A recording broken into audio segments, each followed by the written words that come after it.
කොහොමද යාළුවන්ට ඔන්න හුඟ දවසකින් අලුත් වීඩියෝ එකක් අරගෙන ආවේ. අද වීඩියෝ එකෙන් මම ඔයගොල්ලන්ට කියලා දෙනවා ලොකු ප්‍රමාණයක් ඕඩර් එකක් ආවොත් ලොකු ප්‍රමාණයක ඕඩර් එකක් ආවොත් කොහොමද මේ දේවල් කරගන්නේ කියලා. ඉතින් මට අද ආපු ඕඩර් එක තමයි පහේෂත්තේ සමත් වුණු පුංචි දරුවන් වෙනුවෙන් සහ දෙමව්පියන්ට කට්ලට් 300ක් සහ සෑන්ඩ්විච් 300ක් හදන්න. එග් සෑන්ඩ්විච් තමයි හදන්න තියෙන්නේ. ඒ ටික හදන්න තමයි තියෙන්නේ. ඉතින් ඒ ටික හදන්න කලින් මම සාමාන්‍යයෙන් ඕඩර් එකක් බාරගන්නේ දවස් දෙකකටවත් කලින්. මොකද මට වෙලාව තියෙන්න ඕනේ බඩු අරන් එන්න ඕනේ කලින් දවසේ. ඊට පස්සේ දවසේ තමයි මම ඒ දේවල් ලේස්ති කරගන්නේ. ඒ කියන්නේ අපි හිතමු කට්ලට් හරි රෝල්ස් හරි ඒ දේවල් කලින් ලේස්ති කරලා තියාගන්න ඕනේ. මොකද ඕඩර් එක තියෙන දවසට ලොකු ඕඩර් එකක් නම් එදාට හදන්න බෑ. ඉතින් මම ඒක කලින් හදලා ෆ්‍රීසර් එකේ නෙමෙයි ෆ්‍රිජ් එකේ සාමාන්‍ය කොටස තියාගන්නවා. ඉතින් මම ඔයාලට වීඩියෝස් වලට කීප වතාවක්ම කියලා තියෙනවා ඒ ගැන. එතකොට මට කලින් දවසේ මේ දේවල් නිදහසේ හදාගන්න පුළුවන්. ඉතින් ඔන්න අද මම කරන්නේ සෑන්ඩ්විච් 300ට සහ කට්ලට් 300ට අවශ්‍ය වෙන බඩු ටික මුලින්ම අරගෙන ආවා. ඊට පස්සේ මට මේ දේවල් හදාගන්න තියෙන්නේ හෙට දවසේ. හෙට තමයි මේ දේවල් හදන්න ඉන්නේ. ඉතින් මම ඔයාලට කලින් දීපු රෙසිපි වලට වඩා සමහර විට අද හදන විදිය ටිකක් වෙනස් වෙන්න පුළුවන්. ඉතින් මොකද මම හැමදාම එකම විදියට කෑම හදන්නේ නැහැ. පොඩ්ඩක් ඒ දේවල් වෙනස් කර කර ප්‍රමාණය නඩු වැඩි කර කර බලනවා. ඉතින් ඔයා කලින් කට්ලට් හැදුවේ මගේ ඒ වෙන රෙසිපි එකකට නම් ඔයාට මේ විදියට try කරලා බලන්න පුළුවන්. ඒ වගේම සෑන්ඩ්විච් හැදුවේ වෙන විදියකට නම් ඒකත් වෙනස් කරලා හදන්න පුළුවන්. ඉතින් මම වෙනදා නම් කට්ලට් වලට පාවිච්චි කරන්නේ බලමාළු හරි කෙලවල්ල හරි. හැබැයි අද මම සැමන් පාවිච්චි කරන්නේ. මොකද මාළු ගොඩක් තම්බලා සුද්ධ කරන්න ටිකක් වෙලාව යනවා. ඒක නිසා අද සැමන් වලින් තමයි මම හදන්නේ. ඉතින් මම ඔයාලට අද සැමන් වලිනුත් කට්ලට් 50 රෙසිපිය මෙතනදී කියන්නම්. කොහොමද ප්‍රමාණයන් යන්නේ කියලා. ඉතින් මම සාමාන්‍ය රෙසිපි එකක් දෙද්දී ඔයාලට දෙන්නේ ප්‍රමාණයත් එක්ක එක්කෝ කට්ලට් 50ක රෝල් 100ක ඒ වගේ රෙසිපි එක දෙන්නේ. එතකොට ඔයාට 100ක් 200ක් හරි ඊට වඩා අඩු ප්‍රමාණයක් හදාගත්තේ ඔයාට මේ දේවල් බෙදලා බලලා ප්‍රමාණයන් අරගෙන අමුද්‍රව්‍ය අපතේ නොයව ඔයාට ලාභයක් ගන්න පුළුවන් විදියට හදා ගන්න පුළුවන්. මේ ඊළඟ දවසේ උදේ ඉතින් මම උදේම කරන්නේ කට්ලට් ටිකට ඕන වෙන අල ටික තම්බ ගන්න. ඉතින් මට හෙට තමයි ඕඩර් එක දෙන්න තියෙන්නේ. ඉතින් මම අද කට්ලට් ටික හදා ගන්නවා. ඉතින් මම ඒකට හොඳට අල ටික සෝදලා ඒ ටික මේ විදියට දෙකට කපාගෙන තම්බ ගන්න හදන්නේ. ඉතින් අද මේ කට්ලට් 300 හදාන්න මම අරගෙන තියෙනවා ලොකු ලුණු කිලෝ 1/2ක්, ඒ වගේම අල කිලෝ 6ක්, සැමන් 6ක් අරන් තියෙනවා, පාන් පිටි අරන් තියෙනවා ග්‍රෑම් 600ක් කෝට් කරන්න. ඒ වගේම පාන් කුඩු අරන් තියෙනවා මම කිලෝ 1.200ක් වගේ අරන් තියෙන. සාමාන්‍යයෙන් 50ට යන්නේ 200ක් වගේ. ඒ වගේම පොල් තෙල් භාගයක් අරන් තියෙනවා. බෝතල් භාගයක් අරන් තියෙනවා. ඒ විදිහට තමයි මම ප්‍රමාණයන් අරන් තියෙන්නේ. පොල් තෙල් භාගය යන්නේ බදින්න. ඉතින් මොකද ගොඩාක් තෙල් දාගෙන බදින්න අවශ්‍ය නැහැ. ඒක තෙල් එක මාරු කර කර පාවිච්චි කරන්න පුළුවන්. පොල් තෙල් භාගයක් තිබුණම හොඳටම ඇති. ඒත් එකම ගම් මිරිස් ග්‍රෑම් 100ක් අරන් තියෙනවා. මිරිස් කුඩු, කෑලි මිරිස්, ලුණු කහ අවශ්‍ය ප්‍රමාණයට දාගන්න පුළුවන්. ඒ වගේම අමු මිරිසුත් ග්‍රෑම් 50ක් විතර පොඩියට කපාගෙන තියෙනවා. ඉතින් මේ කට්ලට් 300 මම ප්‍රමාණයන් දෙකකට තමයි හදන්නේ. මුලින්ම 150ක් හදනවා. ඊට පස්සේ ඒක හදලා ඉවර වුණාට පස්සේ තමයි අනිත් 150 හදාගන්නේ. ඉතින් මම මුලින්ම කරන්නේ තෙල් ටිකක් එකතු කරලා මේක ටෙම්පරාදු හදාගන්න එක. ටෙම්පරාදුවට මම මුලින්ම පොල් තෙල් ටිකක් එකතු කරලා මේක අපි අර ගන්න තෙල් භාගයෙන්ම පොල් තෙල් භාගයෙන්ම හදාගන්න පුළුවන්. ඉතින් මම මේක හදාගන්නේ 300කටනේ. වා 50ක් හදාගන්නව නම් ඒ තෙල් භාගයෙන්ම හදාගන්න. මෙතනදී වර්ධවා හිතාගන්න එපා. මම මේ පොල් තෙල් භාගයක් කියලා කියන්නේ 50ක් හදාගන්න. එතකොට ඔයා ඒක 300ක් හදනවා නම් වැඩි කරලා ගන්න ඕනේ. ඉතින් මුලින්ම ටෙම්පරාදුවට ඉඟුරු සුදු ලුණු ටිකක් දාලා එනසල් කරාබුනැටි ඊට පස්සේ රම්පේ කරපිංචා ඒ ටික එකතු කර ගන්නවා. ඉතින් රම්පේ ටිකක් ලොකුවට දා ගන්නවා. ඊට පස්සේ ඒක අන්තිමට අයින් කර ගන්න පුළුවන් නිසා ඊළඟට ලුණු ටික එකතු කර ගන්නවා. ඊට පස්සේ සැමන් ටික සොද්ද කරලා ඒකේ වතුර ගතිය හොඳටම අයින් කරලා තමයි එකතු කරගන්නේ. ඊට පස්සේ තම්බ ගත්ත අල ටික පොඩි කරලා ඒ ටික එකතු කර ගන්න. ඉතින් ඔන්න ඔය විදිහට තමයි මම මිශ්‍රණය හදාගන්නේ. ඉතින් ඒකට ඔයාට ලුණු ගම් මිරිස්, කෑලි මිරිස්, මිරිස් කුඩු 3-5 එකතු කරගන්න පුළුවන්. ඉතින් අද මම මේක හදාගන්නේ පොඩි අයට නිසා වැඩිපුර පොඩි අයට නිසා ගොඩාක් සැර එකතු කරගන්නේ නැහැ. මම මේකට කැරට් ටිකකුත් එකතු කරා පොඩියට කපලා එතකොටත් රසයි. අද මම ඔයාලට ගන්න පාන් කුඩු ප්‍රමාණය කිව්වේ එක සැරයක් කෝට් කරගන්න. ඉතින් 50ක් හදනවා නම් සාමාන්‍යයෙන් ග්‍රෑම් 200ක් වගේ යනවා. ඒකට මම 1.200ක් ගත්තේ 300කට. ඉතින් ඒක මම එක සැරේ මේ සැරේ කෝට් කරන්නේ. මොකද දෙසරයක් කෝට් කරන්න ගියොත් ගොඩක් වෙලාව යනවා සහ වියදමත් වැඩි වෙන නිසා එක සැරේ කෝට් කරන්නේ. ඉතින් මම ඒක අන්තිමට කියන්නම් ඊට පස්සේ මම කොහොමද ඒක ආයෙම අර හොඳට කට්ලට් එක රවුම් විදියට හදාගන්නේ කියලා. මොකද මම දැන් මේක ෆ්‍රිජ් එකේ දාගත්තට පස්සේ ඒකේ වතුර වගේ ඇවිල්ලා කට්ලට් ටික පොඩි වෙන්න පුළුවන්. ඒක නිසා අපි මේක බදින වෙලාවට කට්ලට් ටික බදින වෙලාවට පාන් කුඩු ටිකක් එළිය තියාගෙන වාජනයකට දාගෙන අර කට්ලට් වලින් 5ක් 6ක් විතර ඒකට දාලා ආයෙම හොඳට ටිකක් බෝල් කරගන්න ඕනේ. එතකොට අර දෙසරයක් කෝට් කරා වගේ හොඳට තියෙනවා. අද මම මේක එක සැරේයි කෝට් කරන්නේ. ඉතින් ඔයා කැමති නම් ප්‍රමාණයන් වැඩි කරලා දෙසරයක් කෝට් කරගන්න පුළුවන්. එතකොට මේක කට්ලට් 50ක් හදනවා නම් අල කිලෝ එකයි යන්නේ. ඒ වගේම ලුණු 250ක් එක සැමන් එකයි. ඒක කෝට් කරගන්න පාන් පිටි ග්‍රෑම් 100ක් ඕන වෙනවා. වතුර ලුණුත් එක්ක පාවිච්චි කරලා අපිට ඒක මිශ්‍රණය හදා ගන්න පුළුවන්. ඊට පස්සේ ඒක දෙපාරක් කෝට් කරනවා නම් පාන් පිටි ග්‍රෑම් 200ක් ගන්න. ඒ වගේම තමයි බදින්න පොල් තෙල් භාගයක් ඕන වෙනවා. ටෙම්පරාදුරටත් ඒකෙම ගන්න පුළුවන්. පාන් කුඩු ග්‍රෑම් 200ක් ඕන වෙනවා එක සැරයක් කෝට් කරගන්න. ඒක දෙපාරක් කෝට් කරනවා නම් ග්‍රෑම් 400ක් ඕන වෙනවා. ඉතින් මේ යන ප්‍රමාණයන් 50කට මම ඩිස්ක්‍රිප්ෂන් එකේ දාන්න. එතකොට ඔයාලට 50ක් හදාගන්න ප්‍රමාණය ආයේ එතනින් බලලා හදාගන්න පුළුවන්. හරි. දැන් මම මේ කට්ලට් එකේ මිශ්‍රණය හදාගන්න ගමන් ඉන්නේ. ඉතින් දැන් මිශ්‍රණය හදාන්න කලින් දැන් මම ඔයාලට කලින් කිව්වනේ ඔන්න දැන් ඕඩර් එක ආවා. එතකොට මම බඩු ටික ගේන්න ගියා. එහෙම. එතකොට මම මේ බඩු ගේන්න කලින් ඒ ප්‍රමාණයන් ඉස්සෙල්ලා ලිස්ට් එකක් හදා ගන්නවා. ඒක කට්ලට් 50ද කට්ලට් 300ද කට්ලට් 10ද කියලා නැහැ. මම මේ හැම දෙයක්ම වගේ පොතක ලියා ගන්නවා. සෑන්ඩ්විච් 30ක් නම් මෙච්චරයි යන්නේ. සෑන්ඩ්විච් 300ක් නම් මෙච්චරයි යන්නේ. ඒක පොඩි ලොකු ප්‍රමාණයක් කියලා හැම ඕඩර් එකක් ලොකු පොඩි කියලා එහෙම නැහැ. ඒ හැම දෙයක්ම යන්නේ දේවල් ලියා ගන්නවා. එතකොට මට තව මම කලින් අපි හිතමු සෑන්ඩ්විච් 30ක් හැදුවා කියලා. දැන් මම මෙතන සෑන්ඩ්විච් 300ක් හදන්න ඕනනේ.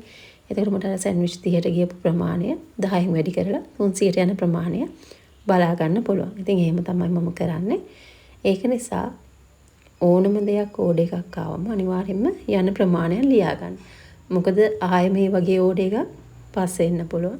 ඊට වඩා වැඩියෙන් එන්න පුළුවන්. එතකොට අපිට හරිම වැදගත් අර පොඩි ඕඩර් එකට ගියපු ප්‍රමාණය අපි ලියාගෙන තියෙන්නේ. එතකොට ලොකු ඕඩර් එකක් කරන්න බය වෙන්න ඕනේ නැහැ. ගොඩාක් දිනෙට උයන්න තියෙන බැරි කම නෙමේ තියෙන උයන්න බයයි. මේ ප්‍රමාණයන් හරියයිද මේ ප්‍රමාණයන් වැරදිද කියලා එහෙමනේ තියෙන්නේ. දැන් අපි හිතමු මොකක් හරි ගෙදර පාටියක් තියෙන අවස්ථාවකදී දේවල් හදන්න නැතුව කඩෙන් ගන්න එක සමහරට ලේසියට කරන්න පුළුවන්. හැබැයි සමහර ගොඩක් අය කරන්නේ එච්චර ප්‍රමාණයකට උයන්න දන්නේ නැතිකම තියෙන. ඉතින් ඒකට මුලින්ම තමන් ප්‍රමාණයන් ටිකක් ලියාගෙන හදලා බලන්න. එතකොට තේරුම් ගන්න පුළුවන් කොච්චරක් ආයෙම මේ වගේ ප්‍රමාණයක් ආවොත් යනවද කියලා. ඉතින් ඒක ඕඩර් එකක් වෙන්නම ඕනේ නැහැ. ගෙදර මොකක් හරි පාටි එකක් තියෙන වෙලාවදී ඒ විදිහට හදලා බලන්න. ඉතින් මමත් මගේ මේ කෑම ව්‍යාපාරය පටන් ගත්ත මුල් කාලයේදී ලොකු ඕඩර් එකක් ආවම හරි බයයි. හැබැයි මම ඒ බය කස්ටමර්ට පෙන්නන්නේ නැහැ. මම හමාර කොන්ෆිඩන්ට් ඇතුව කස්ටමර්ට කියනවා හරි කවදද ඕනේ මොන වෙලාවටද ඕනේ කියලා. හැබැයි මම දන්නවා මට මේක ටිකක් කරන්න අමාරුයි කියලා. ඉතින් ඒ වෙලාවට මම ඕඩර් එක කැන්සල් කරගන්නේ නැහැ. ඒක කස්ටමර්ට පෙන්නන්නේ නැහැ. ඒ වෙලාවට මම ඒක හොඳට බාර අරගෙන ඊට පස්සේ බලනවා මේ දේවල් කරන්න මට තනියෙන් බලවන්ද එහෙම කියලා. ඉතින් ඔයාලටත් ඒ වගේ ලොකු ඕඩර් එකක් ආවම ඒක කරන්න අමාරු වුණත් ඒක අතහැර ගන්න එපා. ඒක කොහොම හරි බාර අරගෙන මේක විභාගයක් නෙමෙයිනේ. ඒක නිසා Tamanට විතරක් ඒකට උත්තර ලියන්න අවශ්‍ය නැහැනේ. ඒක නිසා Tamanට කවුරු හරි සපෝට් එකට හොයාගන්න පුළුවන්. ඉතින් මටත් අම්මා, හස්බන්ඩ් හිටියොත් හස්බන්ඩ්, සහෝදරයෝ එහෙම හැමෝම ඉතින් උදව් කරනවා. ඊට පස්සේ ඒක වෙලාවට ගිහිල්ලත් දෙනවා. ඒ වගේ තමයි ඒ දේවල් කරගන්නේ. ඉතින් මුල් කාලේදී මටත් ওই බය කියන දේ තිබුණා. දැන් නම් එහෙම නැහැ. ඕන ප්‍රමාණයකට උයන්න හිතේ හයිය තියෙනවා. ඉතින් ඒක අපි අර කරන ඕඩර්ස් එක්කම එක්ස්පීරියන්ස් එකත් එක්කම ආපු දෙයක්. ඉතින් ඔයාලටත් එහෙම දැන් ගෙදරදී පාටි එකක් වුණත් කොහෙන් හරි කෑම ගේනවට වඩා ඒක ඔයාම හදලා බලන්න. ඒක හරි ආස හිතෙනවා. තමන්ම මේ දේවල් කරගන්නවනේ කියලා. ඒකෝට කන අයත් ඒකේ රස කියනකොට ඒක ඊට වඩා හරිම සතුටුයි. ඉතින් ඒ විදිහට තමයි මමත් මේ දේවල් කරන්නේ. ඔන්න දැන් මං කට්ලට් 300න් 150ක් හදාගෙන ඉවරයි.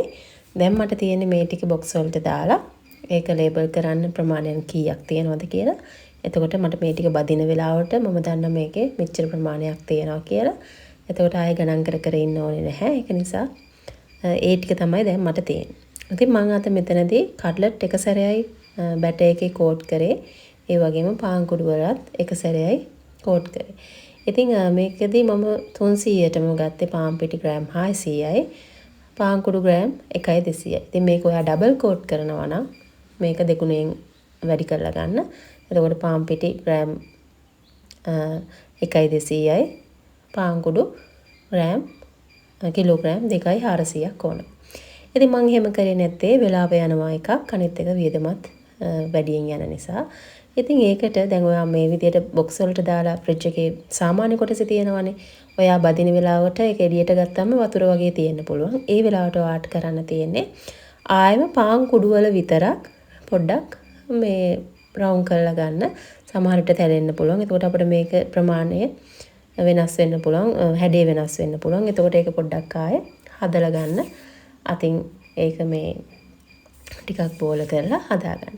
සාමාන්‍යයෙන් මම හදන කට්ලට් එක සාමාන්‍ය අපි ගන්න දෙහි ගෙඩියක් ලොකු දෙහි ගෙඩියක ප්‍රමාණයට විදියට තමයි මම හදන්නේ. එතකොට එක්කෙනෙක්ට එකක් සෑහෙන්න හොඳටම ඇති. ඉතින් කොහොමත් මගෙන් 300යි නේ ඉල්ලුවේ. ඉතින් ඒක නිසා මම ඒක ප්‍රමාණය ඒ විදියට කොහොමත් ලොකුවට තමයි හදාගන්නේ. ඉතින් දැන් මම ඒ ටික හදාගෙන ඔන්න ඒ ටික මම බොක්ස් වලට දා ගන්නවා. ඊට පස්සේ ඒක ලේබල් කර ගන්නවා. ඉතින් මම දැන් ඔයත් එක්ක මේ ඕඩර් එක හදන ගමන් මේක ඕඩර් එකක් ආවට පස්සේ මම ඒකට ලේස්ති වෙන විදිහත් කතා කරානේ. ඉතින් දැන් මට ඕඩර් එක ආවා. ඊට පස්සේ ඒකට බඩු අරගෙන ආවා. ප්‍රමාණයන් වලට ලිස්ට් එකක් හදාගත්තා. ලිස්ට් එකට අනුව බඩු අරන් ආවා. ඊට පස්සේ මේ ටික හදන්න පටන් ගත්තා. ඉතින් කලින් හදන්න පුළුවන් දේවල් කලින් හදා ගන්නවා. එහෙම තමයි කරන්නේ. ඉතින් ඒත් එක්කම දැන් අපිට අඳුරන කෙනෙක් හරි අඳුරන්නේ නැති කෙනෙක් හරි අපිට මේ ඕඩර් එක දුන්නට පස්සේ අපි සාමාන්‍යයෙන් දෙන මුදලක් තියෙනවනේ. එක්ක සෑන්ඩ්විච් එක සාමාන්‍ය මම එක් සෑන්ඩ්විච් එක රුපියල් 100ට තමයි දෙන්නේ. කට්ලට් එක දෙන්නේ රුපියල් 60ට. ඉතින් එහෙම මේ ආවට පස්සේ දැන් ලොකු ප්‍රමාණයක් ආවොත් ඒක ඉතින් අපිට හැමදාම දෙන ගානට දෙන්න බෑනේ. මේක ටිකක් ලොකු ඕඩර් එකක් නිසා ඉතින් ලාභයක් තියෙනවා. ඉතින් ඒක නිසා මම කරන්නේ රුපියල් 10ක් විතර සෑන්ඩ්විච් එකෙන් අඩු කරනවා. ඒ වගේම කට්ලට් එකෙන් 20ක් විතර අඩු කරලා රුපියල් 40ට තමයි දෙන්නේ. ඉතින් ඔන්න ඔය විදිහට තමයි මම කරන්නේ. ඉතින් ඔයාලත් අර එහෙම ඕඩර් එකක් ආවොත් පොඩ්ඩක් අර ඒ මුදලම දෙන්නේ නැතුව ගණන් අඩු කරලා දෙන්න. අනිත් එක මම මේක ට්‍රාන්ස්පෝර්ට් ගන්නෙත් නැහැ හැම ලොකු එකකට. මමම ගිහින් දෙනවා. ඉතින් ඒක නිසා මේ වගේ ලාභයක් කස්ටමර්ටත් ලබා දෙනවා. ඉතින් මටත් මේකේ ලාභයක් තියෙනවනේ. ඒක නිසා ඒ වගේ දේවල් අඩු කරා කියලා අපිට ලාභයක් වෙන්නේ නැහැ. ඉතින් මේ ඕඩර් එක දීලා ඉවරුණාට පස්සේ ඔක්කොම කරලා ඊට පස්සේ මේක බාර දීලා කස්ටමර්ට දීලා ඒ දේවල් කරලා ගෙදර ආවට පස්සේ මම මේ හැම දෙයකම මම ලියා ගන්නවා කියලා කිව්වනේ. පොඩි ඕඩර් එකක් වුණත් ලොකු ඕඩර් එකක් වුණත් ඒක මම පොතක ලියා ගන්නවා. එතකොට මම බලනවා කට්ලට් වලට කොච්චර වියදමක් ගියාද, සැමන් වලට කොච්චරක් ගියාද, පාන් පිටි අල ලුණු මේ හැම දෙයකටම කොච්චරක් ගියාද. ඒ දේවල් වලට ගියපු වියදමත් එක්ක මට ලැබුණු ආදායමත් එක්ක ලාභෙ මම හොයා ගන්නවා. ගියපු වියදමෙන් ඒ ආපු ආදායමෙන් ඒක අඩු කරලා. එතකොට අනිත් දේවල් තමයි මම මේ දේවල් වලදී දැන් මට හිතුණා පොල් තෙල් භාගය මෙතනට වැඩි වුණා කියලා මම එතනින් මාක් එකක් දාලා ලියා ගන්නවා. පොල් තෙල් භාගය වැඩි කට්ලට් 50කට එහෙම ලියා ගන්නවා. එතකොට මට ආයෙම කට්ලට් හදද්දි මම බලනවා මම මොනවාද මාක් එකක් දාගෙන ලියාගෙන තියෙන්නේ කියලා. එතකොට ඊළඟ සැරේ ඕඩර් එකක් ආවොත් ඊට වඩා අඩු ප්‍රමාණයකින් පොල් තෙල් ගන්න පුළුවන්. ඊට වඩා අඩු ප්‍රමාණයකින් අල ගන්න පුළුවන්. ඒ වගේ වැඩියෙන් කොච්චරක් ගියාද, වැඩිපුර කීයක් ඉතිරි වුණාද එහෙම ලියා ගන්න. දැන් අනිත් දේ තමයි අපි මේ ගන්න හැමදේම ඔක්කොම මේ දෙයට වියදම් වෙන්නේ නැහනේ.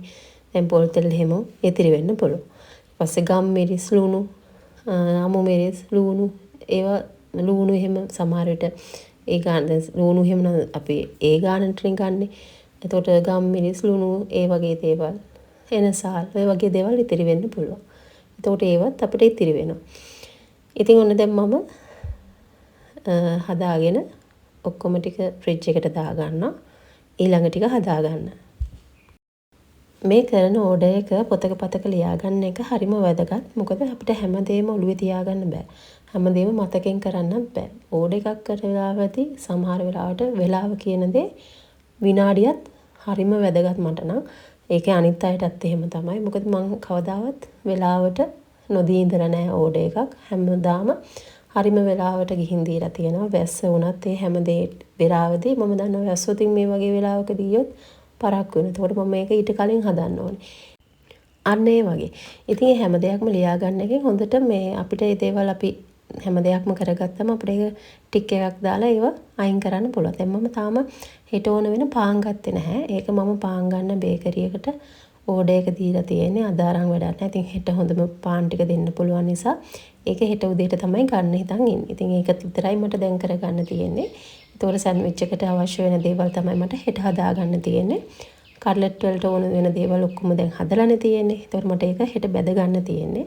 මට කට්ලට් එක බලන්න දෙයක් නැහැ. මොකද හස්බන්ඩ් තමයි හොඳට කට්ලට් ටික බදින්නේ. ඉතින් මේ වගේ ඕඩර් එකකදී ආ හොඳට ලස්සනට ඒක කරලා දෙනවා. ඉතින් ඒක නිසා ඒක එයාට බාර දුන්නම මට හෙට තියෙන සෑන්ඩ්විච් ටික හදාගන්න එක, ඒකට ෆිලින් එක හදාගන්න එක සහ ඒක පැක් කරන එක. ওই ටික තමයි මට තියෙන්නේ. මම මේ කට්ලට් ටික හදන්න පටන් ගත්තේ උදේ 8ට විතර. දවල් 1 විතර වෙනකන් කට්ලට් 300ක් හදාගත්තා. මේකේ මාළු ටික ගත්තා නම් මේකට වෙනස් වෙනවා. මොකද මාළු සුද්ධ කරන්න ටිකක් වෙලාව යනවා. කටු ටික අයින් කරන්න. සැමන් ගත්ත නිසා එතන වෙලාව ටිකක් ඉතුරු වුණා. ඉතින් මම මුලින්ම 150ක් තමයි හදාගත්තේ. අනිත් 150 තමයි ඊළඟට හදාගන්නේ. මෙතනදී මම මුලින්ම ඒ 150 කොටස් තුනකට බෙදලා 50 කොටස් තුනක් වෙන්න. ඒක කොටස 10ක් වෙන්න. එහෙම තමයි කට්ලට් 50 ගොඩවල් හදාගත්තේ. ඒකට 50ව තුනක් හදාගත්තා. ඉතින් ඒව මම 80 70 ඒ වගේ වෙන් කරලා තියාගත්තා. ඒකට ලේසි පදින වෙලාවට ගණන් කර කර ඉන්න ඕනේ. ඉක්මනට බෙදලා ගන්න. ඉතින් මේ ටික මගෙන් ඉල්ලුවේ සිලි බෑග් එකක දාලා. ඉතින් මට එහෙම හිතෙන්නේ නැහැ මේ විදියට දාන්න. මොකද මම මේ කරන වැඩේ හරියට කරන්න ඕනේ, ලස්සනට දෙන්න ඕනේ. ඒක නිසා මම වෙනදා වගේ ට්‍රාන්ස්පරන්ට් බෑග් වල දාලා තමයි ඒ ටික පැක් කරන්න හිතන් ඉන්නේ. සාමාන්‍යයෙන් මේ පැක් එකක් රුපියල් 300ක් වගේ වෙනවා. එකක් රුපියල් 3ක් වෙන්නේ. ඉතින් ඒක 100ක් තියෙනවා. එහෙම 300ක් වගේ වෙනවා. ඉතින් ඔයාලත් ඒ වගේ පැකින් වලදී දේවල් ලස්සන වෙන්නත් ඕනේ. රස වගේම ලස්සන. ඒ හැමදේම පිළිවෙලට තියන්න ඕනේ. ඉතින් ඒක නිසා මම ඔයාලට අන්තිමට පෙන්නන්න මොනාගෙද මම මේ දේවල් පැක් කරගත්තේ කියලා. ඔන්න දැන් මම අනිත් 150ත් ඒ විදිහටම හදාගත්තා. ඉතින් ඒ ටිකත් මේක බොක්ස් වලට දාලා ඒක මම ඇතුලෙන් තියාගන්නවා ෆ්‍රිජ් එකේ සාමාන්‍ය කොටසේ. ඉතින් ඔයා කට්ලට් එහෙම හදලා ගොඩක් කල් තියාගන්න හිතනවා නම් ෆ්‍රිජ් එකේ ෆ්‍රීසර් එකේ තියාගන්න. එතකොට අවශ්‍ය වෙලාවට ඔයාට අරගෙන බෙදලා ගන්න පුළුවන්. ඉතින් මගේ වැඩ කොටසේ අමාරුම ටික තමයි මේ ඉවර වෙන්නේ. එතකොට ටිකක් ඔළුවට හරීම නිදහස්, ලොකු බරකින් නිදහස් වුණා වගේ. ඒ වගේ වැඩ ටික ඉවර වෙනකොට දැන් මම ඔක්කොම දැන් 300ක් හදාගෙන තියෙනවා. ඊළඟට මට දැන් තියෙන්නේ හෙට පාන් වැඩේ. ඉතින් අද මම කලිනුත් මේ වැඩේ ටික ඉවර කරගත්තා. මොකද රෑ වෙන්න මේ ටික තියාගත්තොත් හරි මහන්සි. ඒක නිසා කොහොම හරි මේක කලින් ඉවර කරගත්තා. එතකොට මට හෙට තියෙන්නේ පාන් සෑන්ඩ්විච් එක හදාගන්න. ඉතින් මම සෑන්ඩ්විච් ගන්න තැනක් තියෙනවා හැමදාම. ඉතින් සාමාන්‍යයෙන් මම කලින් හැම තැනකින්ම වගේ හොඳ පාන් අරගෙන බැලුවා. හොඳයි කියලා කියන සුපර් මාකට් වලින් අරගෙන බැලුවා. හැබැයි ඒවා හොඳ සොෆ්ට් එකට නැහැ. ඒක හවස් වෙන්න දවල් වෙද්දි වේලෙනවා. අනිත් එක හරියට ඒක කපා ගන්නත් බෑ. සමහර ඒ වගේ සිදුරු තියෙනවා. ඉතින් ඒක නිසා මම ගන්න තැනක් තියෙනවා. ඇත්තට මේ පාන් එක හරි ෂෝ. දවස් 3ක් වගේ තමයි උපරිම කාල සීමාව තියෙන්නේ. ඉතින් පළවෙනි දවසේ හොඳටම හොඳයි. ඊට පස්සේ දෙවෙනි තුන්වෙනි දවසෙත් එහෙම ප්‍රශ්නයක් නැහැ ගන්න පුළුවන්. ඉතින් ඒකටත් මම ඕඩර් එක කලින් දාලා තියෙන්නේ. ඉතින් ඒක නිසා ඒක මම හෙට උදේට තමයි පාන් ටික අරගෙන එන්න තියෙන්නේ. ඉතින් මට මේක ඉල්ලුවේ මේ ඕඩර් එක ඉල්ලුවේ හවස 3ට. ඉතින් වෙලාව තියෙනවා. උදේ පාන්දර කරන ඕඩර් එකක් නම් තමයි ටිකක් වෙලාව මදි වෙන්නේ. ඉතින් මේක හවස තියෙන ඕඩර් එකක් නිසා මට මේ වෙලාව ඇතුව කරගන්න පුළුවන්. හරි. දැන් ඔක්කොම වැඩ ටික ඉවරයි. ඉතින් මම මේ ටික හදාගත්ත තැන පිරිසිදු කරලා ඒ ටිකත් කෝලින් එහෙම ටිකක් දානවා. මොකද මේ මැස්සෝ වෙන්න පුළුවන්. කට්ලට් වගේ දේවල් පිළි ಜಾති දේවල් හින්දා මැස්සෝ වෙන්න පුළුවන්. ඒක නිසා එතන හොඳට සුද්ධ කරගන්නවා. ඔන්න අද තමයි ඕඩර් එක තියෙන දවස. ඉතින් අද උදේම හස්බන්ඩ් ගිහිල්ලා පාන් ටික අරන් ආවා. ඉතින් මෙන්න මේ පාන් එක තමයි මම ගන්නෙ දර පෝරණු පාන් එකක්. මේක හරිම ෂෝක්. වාටියත් කන්න පුළුවන් ඒකේ. ගොඩාක් අර ඝන කමට නැහැ. හොඳ සොෆ්ට් එකට තියෙනවා. ඉතින් මම අද සෑන්ඩ්විච් 300ක් හදන්න ඕනේ. එක් සෑන්ඩ්විච්. ඉතින් මම ඔයාලට කලින් මගේ එක් සෑන්ඩ්විච් වල රෙසිපි එක දීලා තියෙනවා. මම මෙතනදී අද බිත්තර 100ක් තඹ ගන්න තියෙනවා. ඉතින් බිත්තර ටික මම තඹගෙන ඒ ටික සුද්ධ කරගන්න තමයි හදන්නේ. ඉතින් වෙලාවට එක බිත්තරයක්වත් කැඩුනේ නැහැ. හොඳට තිබුණා. ඉතින් ඒ ටික මම තඹගෙන දැන් මේ ඒ ටික සුද්ධ කරගන්න තමයි තියෙන්නේ. ඉතින් ඊට කලින් මම මේ ටික ඔක්කොම සුද්ධ කරලා ආයෙම පොඩ්ඩක් හොදගෙන හොඳට ටිෂු එකකින් පිහිද ගන්නවා. ඊට පස්සේ මේ විදියට පොටේටෝ මෑෂර් එකකින් බිත්තර ටික පොඩි කරගන්නවා. මම කලින් බිත්තර 10කින් පාන් සෑන්ඩ්විච් 30ක් හදනවා. ඉතින් අද මම බිත්තර 100ක් ගත්තා 300ක් හදාගන්න. ඉතින් මේ පාන් එක පාන් එකක තියෙනවා පාන් පෙති 15ක්. එතකොට මම එකක් වෙන්න තමයි හදාගන්නේ එක සෑන්ඩ්විච් එක. එතකොට ඒ වගේ මට පාන් ගෙඩි 20ක් ගියා 300 හදාගන්න. ඊට පස්සේ ඔක්කොම ටික මේ වගේ පොඩි කරගෙන මම ඒකට මයොනීස් ඒ වගේම ඇස්ට්‍රා පාවිච්චි කරනවා. ඉතින් මම ඇස්ට්‍රා මෙතනදී 750ක් ගත්තා. ඊට පස්සේ මයොනීස් මම ගත්තා ග්‍රෑම් 100ව 6ක්. එතකොට සාමාන්‍යයෙන් මයොනීස් මම 340 වගේ මට මතකයි එකෙන් දෙකක් ගත්තා. ඉතින් එකෙන් ටිකක් ඉතුරු වුණා. ඊට පස්සේ ගම් මිරිස් ලුණු ඔය දේවල් දාලා තමයි මිශ්‍රණය හදාගන්නේ. ඔන්න මම දැන් මේ මිශ්‍රණය හදාගෙන තියෙන්නේ. දැන් පාන් වල ගා ගන්න තමයි තියෙන්නේ. මම වෙනම ඇස්ට්‍රා ගා ගත්තේ නෑ පාන් වල. මොකද මේකේ ගොඩාක් ඇස්ට්‍රා තියෙනවා. ඉතින් ඒක නිසා හොඳ තෙතමනේ ගතියට තියෙනවා. ඉතින් මේ පාන් එකත් හොඳයි. ඉතින් මම දැන් මිශ්‍රණය 300ක් හදාගෙන ඒක 6කට බෙදාගෙන 50ක ප්‍රමාණය තමයි මුලින් හදාගන්නේ. ඒ විදිහට තමයි මම මේ ටික බෙදාගෙන හදාගන්නේ. මේ විදිහට එක් සෑන්ඩ්විච් එක හදලා බලන්න හරිම රසයි. ඉතින් කඩේ මේ සෑන්ඩ්විච් එකක් ලොකු ගාණක් වෙනවා. ඉතින් ඔයාට ගෙදරදී හදාගන්න රෑ කෑමකට උදේ කෑමකට උනත් හරිම ෂෝක් මේ විදිහට හදාගත්තම. ඉතින් මේකෙදි මම ඔක්කොම ටික ටක් ටක් ගාලා කරගන්නවා. ඉතින් ඒ අතරතුර හස්බන්ඩ්ත් මට උදව් කරා. ඊට පස්සේ 11ට විතර හස්බන්ඩ් ගියා කට්ලට් ටික බදින්න. ඉතින් ඒ ආයේ වැඩ ටික කරගන්නකම් මට තියෙන්නේ පාන් ටික හදාගන්න. ඉතින් මම 50 ගොඩවල් වලට තමයි හදාගත්තේ. ඊට පස්සේ මම ඒ ටික පැක් කරගන්නත් ඕනේ. මේ ටික කපා ගන්නත් ඕනේ. ඒ විදිහට ඉතින් කොහොම හරි වෙලාවට මේ ටික ඉවර කරගන්නත් අන්තිමට පුළුවන් වුණා. ඉතින් මට අද මේ ටික ඇලෝෂියස් එකට තමයි ගිහින් දෙන්න තියෙන ගාල්ලේ. ඉතින් ගාල්ලේ නෑ නම් දන්නවා. ඉතින් දැන් මෙහෙම ඕඩර් එකක් කරද්දී ඔළුවේ ගොඩාක් දේවල් තියෙනවා. ඊට පස්සේ මේක වෙලාවට දෙන්න 3 wheel එකකට කියන්න ඕනේ. ඉතින් ඒවත් මතක ඇතුව කරගන්න ඕනේ. ඔයාටම වාහනයක් කියලා නැත්නම් ඒ දේවලුත් මතක ඇතුව කරගන්න ඕනේ. ඉතින් මම හැමදාම යන්නේ මාමා කෙනෙක්ට වෙලාව කියලා තිබුණේ. මේ වෙලාවට එන්න කියලා. 2:00 විතර. ඉතින් අපිට විනාඩි 20ක් වගේ තමයි ගාලට යන්නේ. ඉතින් ඒක නිසා ඒ මාමටත් ඒ පණිවිඩය කිව්වා. ඉතින් ওই වගේ ඕඩර් එකක් හදන්න පටන් ගත්ත තැන ඉඳන් ඒක ඉවර වෙන තැන දක්වා ලොකු වැඩ කොටසක් තියෙනවා. ඉතින් මේ හැම දෙයක්ම මම අර කලින් කිව්වා වගේ ඔළුවේ තියෙන්නේ නැහැ.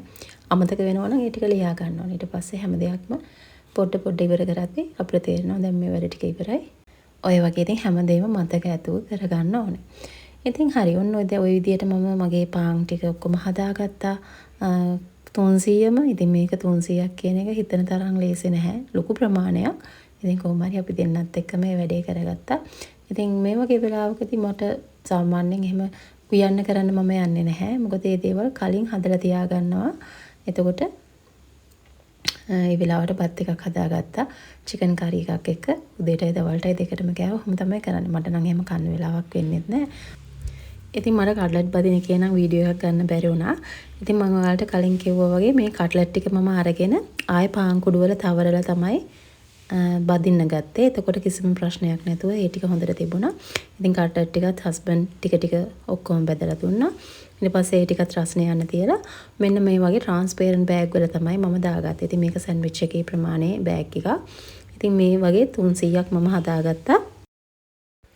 ඊළඟට ඉතින් අපිට තියෙන්නේ මේ ටික බොක්ස් එකක දාලා ඒක තියෙන ප්‍රමාණයන් ලියාගෙන යන්න තමයි. ඉතින් ට්‍රේවිල් එකක් දැන් ඇවිල්ලා තියෙන්නේ. දැන් අපි දෙන්න මේ ඔක්කොම පැක් කරගෙන තව බොක්ස් එකක ලොකු බොක්ස් 4ක දාන් ගියා. ඒ විදියට ඔක්කොම 300ම දාලා. ඉතින් එදා මගේ සපෝට් එකට හස්බන්ඩ් හිටපු නිසා මගේ වැඩ ටික ලේසි වුණා. නැත්තම් මම තමයි කට්ලට් බදින්නත් ඕනේ. ඒතකොට තව වෙලාවක් යනවා ඒ ටිකට. ඉතින් ට්‍රේවිල් එකක් ආවා. ඔන්න දැන් අපි දෙන්න ඇලවිෂියස් එකට යන්න තමයි හදන්නේ. ඉතින් මේ වෙලාවේදී නම් ගෙදර භාජන ගොඩාක් ගොඩ ගැහිලා තියෙනවා. ඉතින් වෙනද නම් මම භාජන ඕඩර් එක කරන අතරතුරම සෝද ගන්නවා. ඉතින් මට හිතුණා එහෙම කරන එක හරිම වෙලාව ගොඩාක් යන වැඩක්. ඉතින් මම දැන් මේක දීලා ඉවරනාට පස්සේ මට නිදහස තියෙනවා ඕන තරම් වෙලා තියෙනවා. ඒක නිසා මම කරන්නේ දැන් මේ වෙලාවෙ මුකුත් සෝදන්න යන්නේ නැහැ. ආවට පස්සේ හැමදේම හොඳට සෝදලා වතුර වේලෙන්න තියලා ඒව තිබුණු තැන් වල තියෙන එක තමයි කරන්නේ. ඉතින් ඔන්න හරියම නිදහසේ මගේ වැඩ ටික මම කරගත්තා. වෙලාවට මගේ ඕඩර් එකත් බාර දුන්නා. ඉතින් දැන් මේ සෝදපු භාජන වතුර බේරෙන්න තියලා ඒව පිහිදලා අදාළ තැන් වල තියෙනවා. ඉතින් මම හිතනවා අද වීඩියෝ එකෙන් ඔයාලා මොනවා හරි දෙයක් ඉගෙන ගන්න ඇති කියලා. එහෙනම් ආයෙ අලුත් වීඩියෝ එකකින් මුණ ගැහෙනකම් ඔයගොල්ලෝ හැමෝම පරිස්සමෙන් සතුටින් ඉන්න.